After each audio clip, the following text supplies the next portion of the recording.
I want them to look at me and think, yeah, there is a chance. The stereotype is that, all Asians become doctors. My parents wanted me to become a doctor. How can I follow up from that? We've come from a bit of a dark place and there's a light now. Welcome along to our discussion on Asians in football as we talk about the sport that we all know and love very much. The real question is, though, why are there not enough Asians in football at many different levels? It's a big question. There are many layers to the answer, but we will uncover some of those answers over the course of this discussion. And I am delighted to be joined by Watford ladies winger Rosie Comita, Mansfield Town defender Mal Banning. We have the assistant manager of Aldershot Town, Anwar Udin, with us, and the head of diversity and inclusion at the FA, Dal Derek. Welcome along to all of you. It's just wonderful to have you here. And we're going to have a real conversation today about something that I think we should be talking about more. So to put this into context and to put into context why we're talking about this, let me start with this.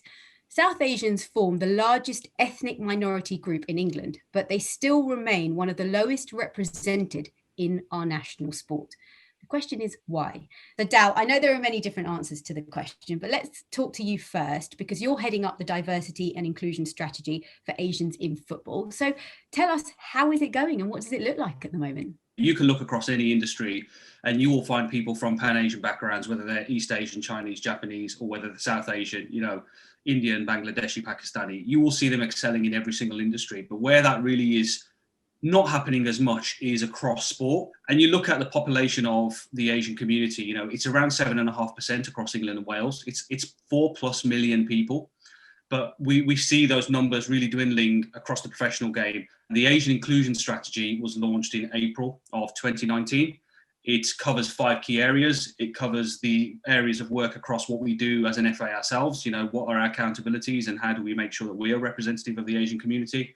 It talks about culture. A second area is around pathways, which is, what do the pathways look like? How do you get to the position that you want to get to? There's a third area around grassroots. How do we continue to ensure that people are involved in grassroots football? And what does that look like?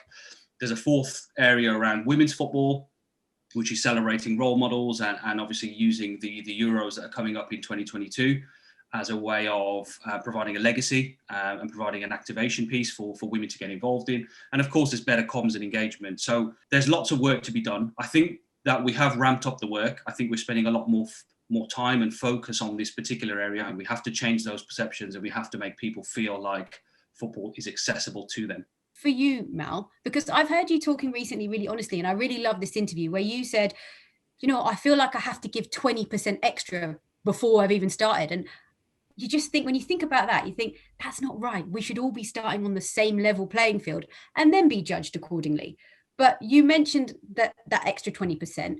What is that like? Tell us why you think that is. I was at Warsaw, came through the system there about under 8s, 9s, I think, and I came all the way through. And just from a young age, my dad always used to tell me, obviously a lot's changed since then, but back then he used to tell me, you need to be that 20% better, obviously because you're Asian in football. You need to be that 20% better than anyone else, really, to kind of be noticed and kind of get that contract. So it's just a belief I've always had in me since I was young, coming through the system.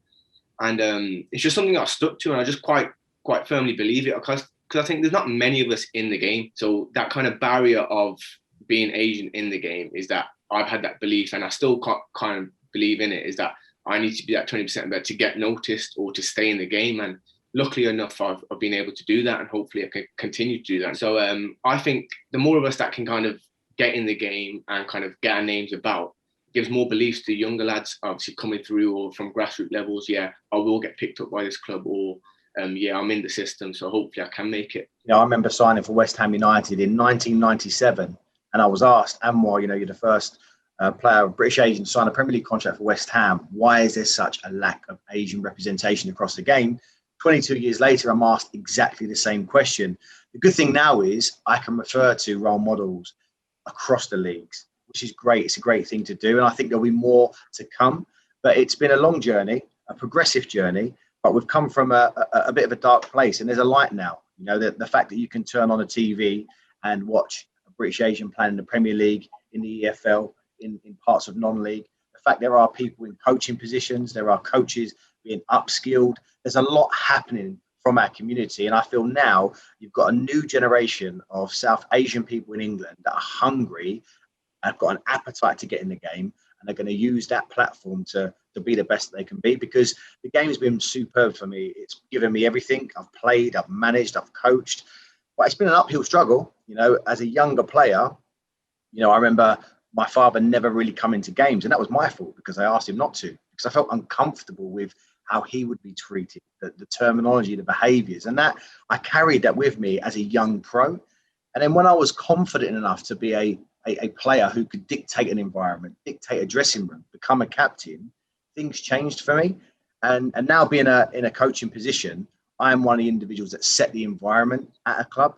And for me, it's about setting the right environment. So regardless of who you are welcome at Aldershot Town, and we want to get the best out of you regardless. Do we feel that there needs to be more change behind the scenes? Do we need to see more Asians behind the scenes before we see that translate onto the pitch? Yes, we do need to see more people behind the scenes. I think it's very important that people that are coming through grassroots football or want to have a career in football at some point in the future see role models that either, they can relate to, that look like them, across the game in leadership positions. I mean, that's the kind of thing that the Football Leadership Diversity Code that the FA has rolled out in the last 6 months will do and will attempt to change.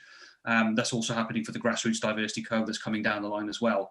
I think it's important that there are people in positions of power that have that have diversity, that reflect various protected characteristics. So yes, it's absolutely important. We always say that role models are so important for us all, and especially for the younger generation getting into the sport. Do you feel like you have that responsibility as well, Mal? For the younger lads looking up, I want them to look at me and think, yeah, there is a chance, there is that kind of chance of playing professional football and getting stability in the game, And I'd like to add to that for them. So, for example, if they want to reach out to me, I'd love to help them and tell them the experiences. Obviously, it's not all been good. There's been plenty of ups and downs.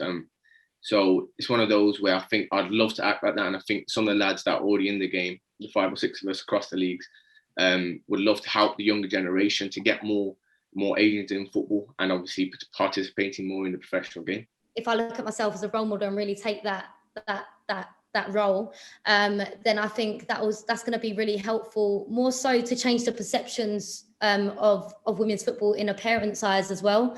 I think that's going to be important, and it will help the conversation for these younger girls to have with their parents. If the parents are seeing that, there's young Asian successful women in refereeing positions, coaching, playing, whatever that may be, in media, for example, then that really helps the conversation. And I think that's important too.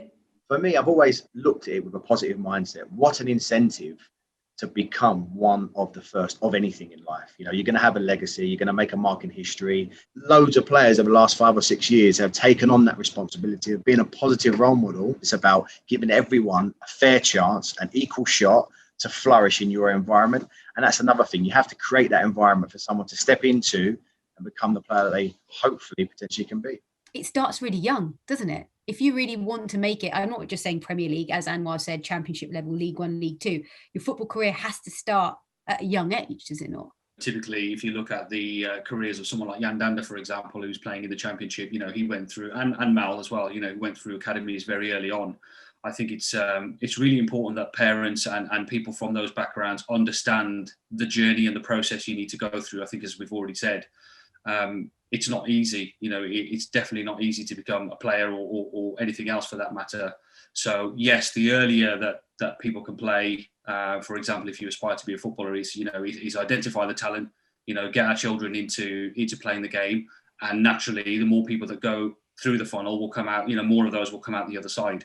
Yes, there probably is something systemic around looking at the scouting system, around looking at the way that academies are structured, and do they represent the communities that they operate in. For example, any kind of professional club that operates within an hour of its locality in terms of, or 90 minutes of the radius around it in terms of where the academy players come from. If you were to do some comparisons of the diversity of those regions in comparison to the diversity of the academy itself and the number of players that come through, you might see some, anomalies. You might see that it's not as diverse as it could be. The shop front of football is, of course, the people on the pitch, the players, the coaches that people see on TV screens or see at pitch side when they're out of games. But football is more than that. It's an industry of people that are made up of HR professionals, finance. It's important to acknowledge that actually you can be a lawyer and become a football lawyer. You could be a physio or a doctor you can be a doctor and work in football. You can be a physio. Robin Chakravarti, who was the England senior men's doctor in terms of the Lionesses. There's Dr. Zaf Iqbal. There's people that exist in football that don't just play or coach or referee. You can work behind the scenes and work in the legal side or the technical side or the analytical side. All of these things are equally as important. And it comes back to your question around behind the scenes and structures. We need to see people working at all levels of the game in management. The chairman of Arsenal, for example, comes from an Asian background. All of these kind of things are really important because it will show and demonstrate that you can make it in this industry. You can make a really great career out of sport. You don't have to go and do some of the traditional vocational things. Sometimes football is just a tool that gets us there, and then you branch out, right? And that's absolutely fine. And I think the more times people see this happen, I think that perception is going to slowly change, which would be great for everyone. We're seeing a lot more focus on no room for racism in our sport. The Premier League have been pushing that hugely, as have the FA. And we've seen the Black Lives Matter campaign. We're talking about these important subjects right here, right now. So do you think, Anwar, as an Asian community, we need to be a bit more vocal as well? I don't think we've done that enough over the last 3 decades, if I'm honest. And I'm very honest, because I think you have to be if you want change. But I think now's the time, because we have role models. Wherever you are in the country, there's probably a young British Asian or an old British Asian player, for that matter, playing at a club near you. Go and watch him. Go and support him. If he scores, if he's made his 100th appearance, if she's made her 100th appearance, if she's been made as the skipper of the club, retweet it, like it. We need to, because if we don't support each other, are we getting the support from everyone else? That's the discussion that's been discussed for over 30 years. So I think we have to make sure that we support each other first and foremost. We all know social media is a big thing in nowadays world. So it's just kind of creating that page, like retweeting or kind of profiling it. Obviously, I was very bad at that as a young age, because I didn't really brand myself as a professional footballer until I kind of knew that, I'm established in the game. So it's one of those kind of creating awareness, really. Obviously, social media we can use, and just creating more calls like this, getting to know one another a bit more. Obviously, like, I know you hear, oh, this lad's big time, he doesn't want to get to know you, blah, blah, blah. But there's not many of us, so there's no point kind of branding yourself on this big time Charlie kind of thing. You know what I mean? So it's one of those where just get to know each other a bit more. Obviously, I spoke to Danny Bath a couple of times. He plays in Championship. Obviously, I've come across Yan Dan. I haven't really spoken to him, to be fair, but I've come across him in a couple of games. So it's just kind of getting to know each other a bit more, and hopefully we can do that by networking and obviously just creating calls like this and just discussing stuff, really. What I would also say is that the people out there that are less engaging with this whole debate around Asians in football, I would love for you to get involved, especially some of the ex-pro players, some of the pro players, the coaches, the referees, people that perhaps exist that even we're not familiar with. The key to all of this is that we continue to have dialogue and we have debate, because if I'm climbing the ladder, I should be dropping the ladder down and allowing all of those to follow me and give them the first rung on the ladder. If I'm pulling the ladder up behind me, then I'm not doing my job properly, and actually I'm doing a disservice to my own community. We need to leave this game in a better place than we found it. Football is much bigger than all of us. We're all going to exit the game at some point, and we need to leave it in a better place. That's what I'm trying to do in my role at the FA, is being part of the system and changing the system.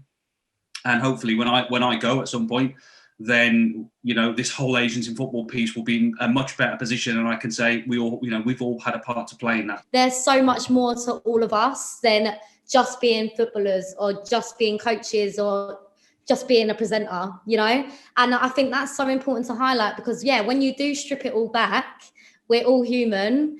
We all love to have conversation and interact. I think if we can continue to go in this direction, then I don't think there's anything stopping us. We shouldn't let ethnicity get in our way. I'm a non-traditional footballing person, and so I've come from other industries, where I never really thought about my own ethnicity. Okay, I'm a British Asian, I'm third generation, I'm very proud of where I'm from, I'm very proud of my heritage, I'm from the Black Country, very proud about that, But when I'm in a work environment, I want to be the best person for the job. I want people to respect me for the work that I do, not because I'm a turban wearer, or that I've got a beard, or that I follow my religion, or whatever it is. It's none of that. It's about, I want to be the best person for the job, and I want the other person to respect me for the skills and the requisite experience that I bring. Our Asian strategy is now 1.5 years in. We're halfway through our strategy. We're very proud of what we've done in year one, but we appreciate we're against a backdrop of perceived non-action for a number of years. And so I would love to hear more from individuals about what we're doing. People should be encouraged to go and read the report when it comes out, learn about all the great things that the FA have done or have enabled to happen with other bodies or other partners, and then come back and tell us what else we can do, because this is not an us and them scenario. This is the FA working for communities on the ground. This is me and all of the team that work on this piece, listening to the people on the ground and opening the doors for them. You know, that's what it is all about. So I really do want people to constructively look at what we're doing and give us more ideas about how we can make change, how we can accelerate change, because we're definitely on the trajectory, which is change. Things are getting better, things are more positive. We're seeing more role models. We've got great commentators in some of the guys that are here on this call today telling us their perspectives, but we need to get even better. And I feel that we're in a great position to do that. It's not easy to break into the world of football or media. In my experience, it's been a lot of hard work, and to be credible in your role, you have to work really, really hard. And I think that's a message we also need to get out there, in that we all want to aspire to be what we want to be. We aspire to become presenters or footballers or work in this amazing field, which is football. But it comes with a lot of hard work, and it also comes with sacrifice as well. But I don't know if you guys have felt the same. It's one of those where you have to kind of, the mental pressure, obviously, it's not just whilst I'm playing football. You must get it in the media. Rosie must get it while she's playing football. And I must get it, obviously, if Old Trafford ain't winning. Obviously, it's the mental pressure as well, I personally think, in football, that the kind of sacrifices of like not going here, there and everywhere to kind of prepare yourself for a game and blah, blah, blah. People need to know that you do need to work hard. Obviously, you can sit here and say, yeah, I'm a professional footballer, but for me, myself, I've had to work extremely hard. Contract-wise, like you said, you could be on a month's contract. This season, I'm out of contract at Mansfield, so yeah, I've got games behind me, but unless I start performing well until the end of the season, it could be the difference between me getting a bigger contract or kind of a similar contract or a sideways move. So I think a lot of people do need to know that you do need to work hard, and there's a lot of physical and mental pressure in this field. You'll get your friends in your ears saying, oh, come to this party or do this and do that. And it's just you fully believing and knowing who you are and knowing what you want out of your own life and saying, okay, that party or whatever you're about to do right now is not for me, because I know that I'm going in that direction. For young people, they need to understand that, if you lose people, it's probably not a bad thing either. It probably means you're going in the right direction, really, more so than anything. There's a lot of young coaches. There'll hopefully be a lot of people watching this. And, you know, as Dal said, you have to be assertive, because some of the roles I've got, I've actually pestered people to let me come and coach, let me come and watch. You should sign me. And I've had to be bold enough to do that. If I would have stayed at home and not, wrote that text message or sent that email, I may be sitting at home now. But I'm in a privileged position where I've had a 20-year career. I've got all my coaching badges, but I've actually, spoke to people and asked for favors. And I'd encourage everyone to do that. I'm challenging people to be bold and brave and be assertive, because if I hadn't been, I don't know where I would be. And sometimes it can be difficult for the South Asian community, because if you look at the numbers of coaches and managers and players, you think, oh, is this really for me? Am I good enough? Will it be okay? What will it be like? All those questions start to come up in your head. Forget them. Ask the question, can I watch a session? Can I come to a game, Mal? Can you get me a ticket? I'd love to watch what it's like at a League Two game. Now, how do I get my coaching badges? That's what we need to do, because there's people in positions now that can really set you in the right direction and help with that pathway. There's this real horrible thing called imposter syndrome, which is you, as somebody from an underrepresented group or a female or someone with a disability or whatever it is, whatever makes you who you are, you suddenly question yourself about whether you're good enough. So you ask yourself, well, okay, I'm the only brown person in the room. Does that mean, should I be here? I'm not sure I should be here. Or I've had many, conversations with myself where I've been the only Asian in the room. I've been the only turban Sikh in the room. And, my outward religious identity, for example, makes me different by default. And I've asked myself, I'm not quite sure why I'm here. And I think, many people from underrepresented groups feel that imposter syndrome. And it's something that we need to, get over and almost believe in ourselves in terms of where we're going. And you're right, Anwar, ask people for help. We've got to make sure that we're setting the right example and that we are teaching the next generation about what they can do differently. Thank you so much for participating today. I've just loved your honesty and your transparency. And let's just hope we can continue to inspire more Asians to get involved in football at all levels.